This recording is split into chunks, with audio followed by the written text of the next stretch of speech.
Welcome back, GRD 122 W1, Graphic Design 2, to our Ultra Clean exercise where we're working on effects for package design, and we're doing a lot of effects in Photo P after opening up a Figma file. And what we're going to do in this video is add some effects to this Ultra Clean It's Clean. And remember, you can go to Documents and Resources and look at some of the samples here, and let's look at one of them and see what we might want to do. Here's the first one. And let's see what we did here. This has a bevel and emboss. It has an orange stroke. It has a white stroke and a shadow. This one has a blue stroke, a light blue stroke, and that's about it. It doesn't have a shadow. So let's try to do this look. We're going to try to match this a little bit, and then maybe we'll do the pop dots like this in the back. But you can do anything you want, and you could even put, more text in here, and probably doing the text in Photo P might work a little bit better because we had some issues with the Figma text. But let's get back and do some of this. So we're going to make that kind of a bluish color with a color overlay. It already is blue, but we'll do a bevel and emboss. We'll do an orange stroke and a white stroke. So let's get to it. You zoom in here so it kind of fills up my screen nicely. I'm going to click on this. This is my Ultra Clean layer, and I can keep it as text right now. And again, it's not even really thick, but that's okay because we're going to put a lot of outlines to make this text a lot thicker. So we're going to use all layer effects. We'll go to Layer Style. Let's start with a stroke and just put a orange stroke on it. So there's a red stroke. We're going to make sure the stroke is on the outside. With text especially, you don't want the text being any narrower. So I'm going to go here and choose an orange stroke. So I'm going to choose just an orange color here. Move it down a little bit. You can go down here and choose that orange, and then maybe you want it something like that, maybe a little bit lighter. And I'll hit OK. And you can't even really see it, but that's okay. Let me leave it there for now, and let me add a second stroke. Now, how do you add a second stroke? Well, you just hit the plus sign here. So let me add a second stroke, and then let's see, this is probably the first one. This is the second one. I'm going to make this one white because this should be underneath it. So I'll go over here and move that to white, and I'm going to move this to make sure it is the one underneath there.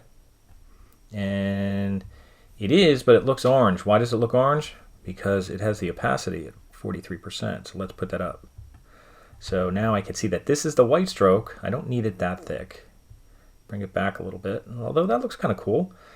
And the orange stroke doesn't look bad either. That doesn't look too bad.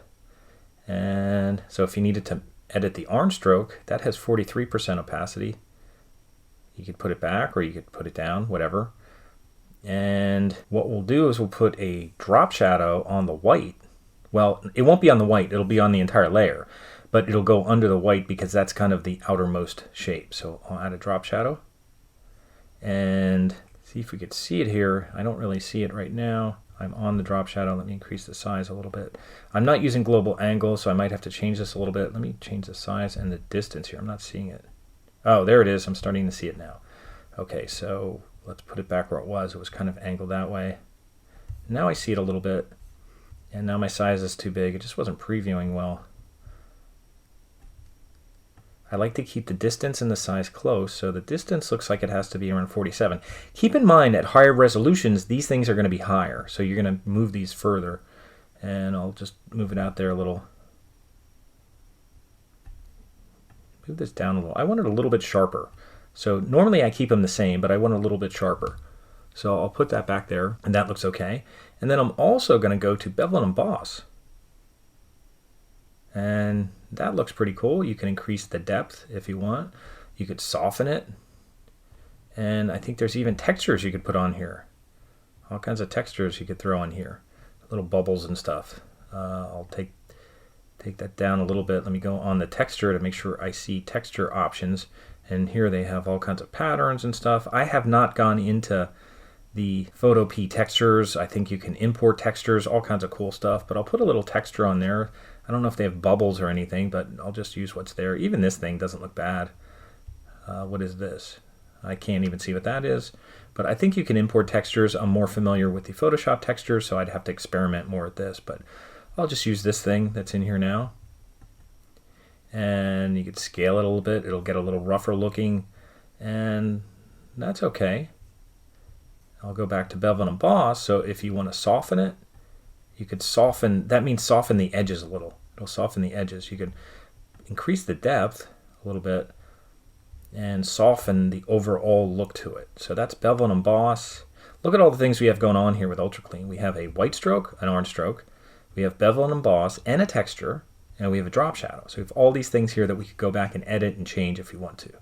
And there's always a lot to learn.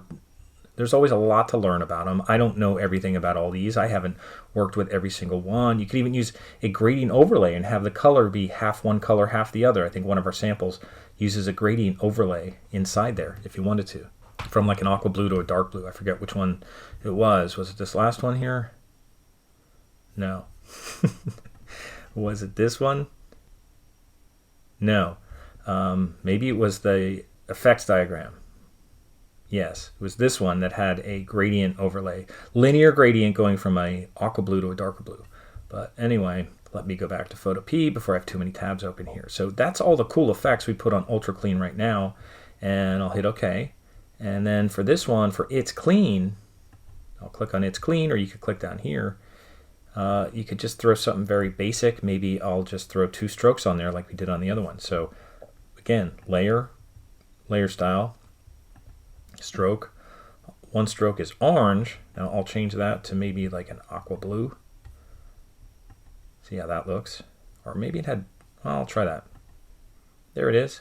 Don't really like it because it doesn't really go with the other blue, so maybe I'll just kind of click on it and it'll kind of pick up that blue. That looks okay. Maybe I'll make it a little lighter. I'll hit OK. I'll check the opacity. I'll turn the opacity up if it's down. And then I'll add another stroke. And maybe the top stroke I'll make dark.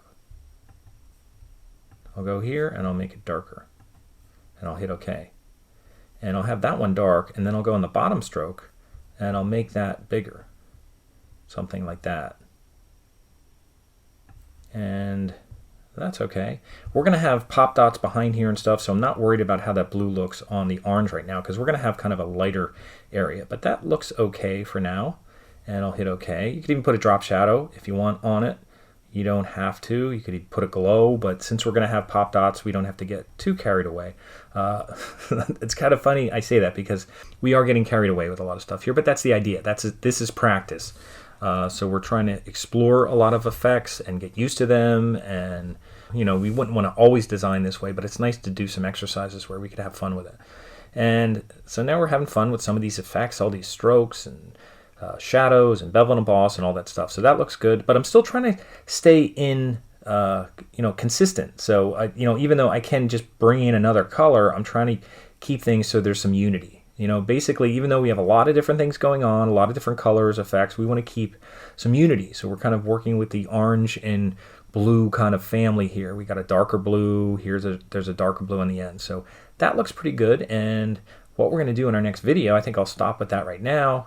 Again, we could have probably had laundry detergent here and It's Clean somewhere else, but we're going to add the pop dots. So that'll be a little bit of more work with our channels. We'll be working with our channels in here on the pop dots. So I'm going to stop here since our last video before this, in part 2, was pretty long. At least before I edited it was still really long because I was looking around for some things and I had some problems with the text that just made the video really long. But this is a shorter video, so that wasn't too hard. Again, all these effects are under here. There's all your effects. The layer styles that we put on here, and we're going to work with pop dots in part 4. So make sure that you do file save, because this does not auto save. So make sure you do file save so you have it saved on your hard drive or in Google Drive, wherever you have it saved. And then we'll come back to this and do some pop dots in the next video.